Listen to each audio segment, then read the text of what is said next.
what to do with an unresponsive baby who is breathing, and what to do if the baby wasn't breathing. This video is going to outline and show you what steps that you need to take. I really want to stress though that it is quite rare for this to happen to the baby. When I'm talking about a baby, the age is from birth to 1. I've got baby Annie here today to help me demonstrate.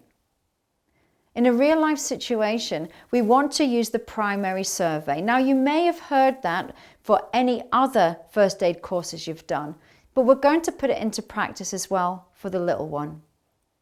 So let's look at the situation. So Dr. ABC, D stands for danger. Always make sure it's safe to approach anybody. And in this case, it's safe. Now, R is to see if the baby's responsive. There was one bit of advice that I got from my mother, and she said to me, Sarah, never wake a sleeping baby. There's always going to be that first time that the baby sleeps through the night and you go into a mad panic and you rush into the room and you go, wakey, wakey, and they cry. I said, oh, thank goodness for that. Go back to sleep. What if you walk into the living room and you see that your baby's lying there on the playmat but not moving? The way that we check to see if a baby is responsive is quite easy without waking them. All you need to do is just a gentle tickle at the bottom of their foot and a little tap. And what you're looking for is for the little leg to retract back. Maybe you feel the little toes curling. If you see that, feel that, leave them. They are sleeping. But if you check to see if there's a response and there's no movement, we now say that baby is classified as unresponsive. The reason why I want to tickle the bottom of their little feet is because this is where they've got nerve endings and they're very sensitive, and that's why you normally see the retraction of the leg or the curling of the toes. But baby is unresponsive. Now, when somebody, regardless of age, is unresponsive, every single muscle in the body completely relaxes. It's what we call dead weight. So the baby is unresponsive. Now, your tongue is a very strong muscle, and that will also relax. But when it's a baby, we have to open the airway differently. The head on a baby is really quite heavy and very floppy, and the airway is very delicate. Now, I have this. This is a great tool that I use to demonstrate how a baby's airway works. We work closely with the Scottish Cot Death Trust. Imagine this is a baby's airway. When the head is heavy, the head will drop. And you can see here clearly that the airway is closed. If we were to tilt a baby's head all the way back, the same as what we would with a child or an adult, it will also close the airway. So this is important. So we've got baby Annie here. Right now they're unresponsive and the airway's closed. If I was to tilt baby's head all the way back, it will also close.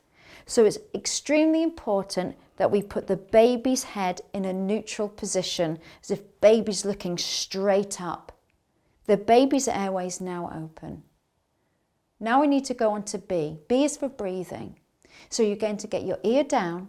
And it's important that you look down the tummy to see it rise and fall. Can you see it? Can you hear them breathing? Can you feel it on your face? You must check for that 10 seconds. 8, 9, 10. Baby's breathing, but they are unresponsive. If somebody is with you, then get them to call emergency services straight away and tell them that baby is unresponsive but breathing. You have to make baby safe. Now, with a child or an adult, we would put them onto their side on the floor, but babies are smaller, so we have to pick them up. There is 3 things that you must remember. When picking up the baby, we want to get the baby onto their side. I'm going to put my my arm through the body. So number 1, baby is completely onto their side. I'm just going to show you like that. One thing you can't do is look at the baby, because saliva regurgitation will not be able to drain out. If you want to look at the baby, I know it's hard, then you're going to have to look into a mirror. So make sure they are completely onto their side. Number 2, we have to ensure that the baby's bottom is slightly higher than the head so that gravity can help us again and let that saliva or regurgitation drain out. And number 3, just as important, the head. It's absolutely essential that you support the head and keep it into a neutral position. If you didn't hold the head, the airway can close, or you could pull the head back and it will also close. So make sure it's in a nice straight neutral position using your hand to keep it open. If you haven't called emergency services yet, then this is the time you can take the baby to your phone. You're going to open up your phone, hands-free, and dial emergency services. This is extremely rare. But let's look now at baby. What if they go unresponsive but are not breathing? So let's go through the Dr. ABC just quickly one more time. So we know that D stands for danger, make sure it's safe. R is for response. Again, we're going to tickle and tap the bottom of the foot because this is where the nerve endings are. We're looking for retraction or curling of the toes. And I see nothing, I feel nothing. Baby's unresponsive. A is for airway. We need to open the airway. Remember, we have to put the head into a neutral position. So holding the head and supporting it, putting the head so as if the baby was looking straight up. Now that the airway is open in neutral, I'm going to get my ear down again and check for those 10 seconds. Can I see? Can I feel? Can I hear that baby's breathing? This time baby's not breathing. If somebody is with you, then get them to go and call emergency services and tell them that you have a baby who is unresponsive and not breathing. If you are by yourself, however, we strongly advise you to do a couple of rounds of CPR first before going to get your phone. And here's the reason why. When an adult stops breathing, it's more than likely going to be a problem with their heart, their engine. We've got a lot of miles on our clock, if I was to compare myself to a car. As we get older, more and more miles go onto the clock. Could be drinking, alcohol, bad food, late nights, partying. So with a baby, because they're so new, they have very little miles on the clock, meaning it's more than unlikely that it's not going to be a problem with the heart. It's going to be a problem with their breathing. And research shows by giving 5 initial rescue breaths that could get them breathing again, and we don't have to do any compressions. Now, to get the breaths into a baby, it's essential that we have the head into a neutral position so the airway is open. Now, if you've got a very small baby, you want to get your mouth over their mouth and nose. If the baby's a little bit bigger and you can't do that, just pinch the little nose closed so that the oxygen doesn't escape. Now, getting 5 breaths into a baby, it is very small breaths. The best way I can describe it to you is a baby's from birth to one birthday candle. Imagine blowing that out.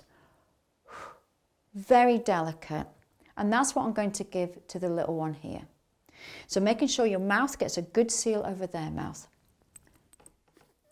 1, 2, 3, 4, 5. If the baby is still not breathing after the 5 rescue breaths, we have to start pushing the oxygen around the body. Now with a baby, because they're so small, we only need to use 2 fingers. And these 2 fingers are going to go right in the center of the nipple line, because below here is the heart. We're going to push down on the baby about 1/3 depth of their body, approximately about 1.5 inches. The speed of these compressions are the same with a child and with an adult, about 2 a second. Making sure your fingers are nice and straight, 30 compressions.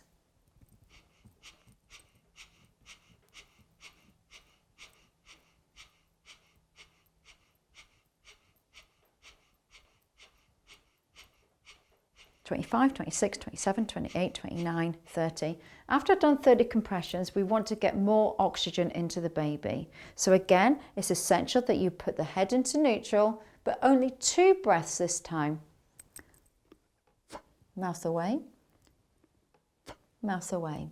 Now, if doing these compressions with 2 fingers is too painful for you, you're not getting the depth, you might have arthritis, then you can use 2 thumbs instead. You need to make sure that your thumbs are together like this. You don't want them separated like that.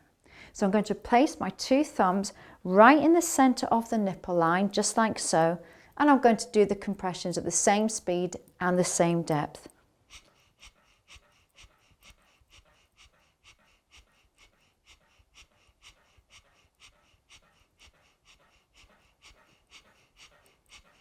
"25, 26, 27, 28, 29, 30.